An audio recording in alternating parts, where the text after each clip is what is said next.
Dean Ambrose and Chris Jericho are going to be facing off. We've seen these two argue with each other about the whole highlight reel, the Ambrose Asylum.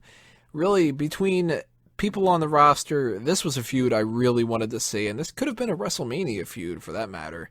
But I'm curious why they would have gone with the Payback thing, and I think the main reason why is because they want to give Dean Ambrose a win. And I think that Jericho beating Styles sort of balances it out a little bit, and a win for Dean Ambrose here balances out his loss to Lesnar. I still maintain Ambrose should have won that Lesnar match.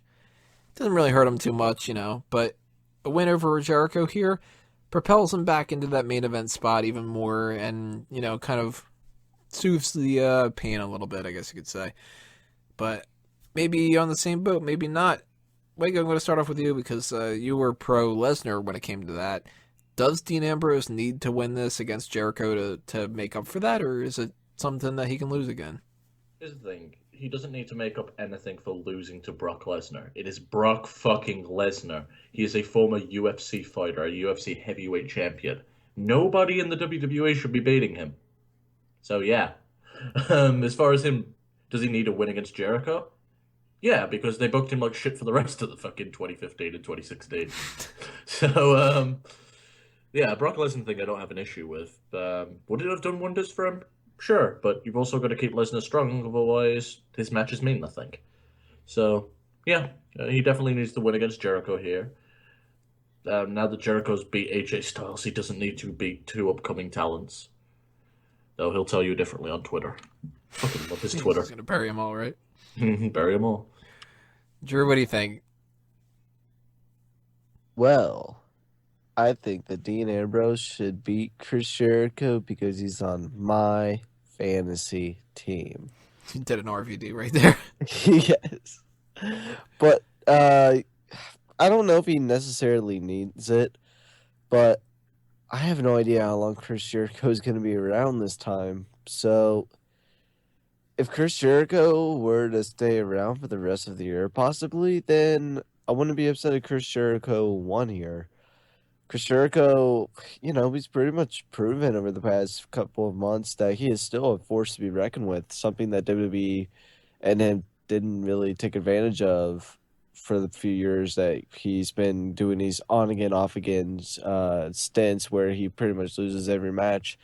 Now that he's winning, he's built some credibility to him again. So if Dean were to beat Chris Jericho, it wouldn't mean something. So I would hope that they would give it to him.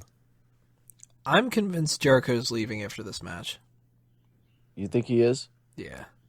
That's I think what I'm that thinking too. we're going to move on to Dean Ambrose against one of the League of Nations guys. And Drew brought up the fact of, Chris Jericho getting more credibility because he's won the last two pay-per-view matches in a row. And I think they've built up Jericho so that he can, when he loses to Ambrose, it'll make Ambrose look even better. And Ambrose definitely needs it. Jericho doesn't need the win. We all know he's a part-time guy.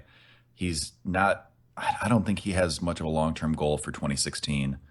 So I wouldn't be surprised if he disappeared the next night. Ambrose needs it. Jericho doesn't.